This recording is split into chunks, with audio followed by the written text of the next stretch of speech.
Ito yung ginawa kong up-down counter. Hindi ko yan binabaklas, bali pinapalitan ko lang ng 555 timer yung clock pulse. Tsaka yung reset, tsaka yung selector, papalitan ko ng dip switch.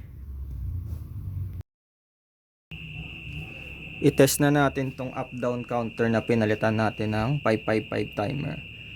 Bali ito yung reset nya. So yan, bumalik sa 0.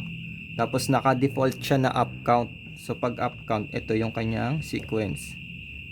Tapos itong isang switch dito, yun yung down count.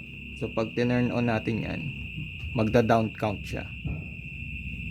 So bali ito yung sequence ng down count.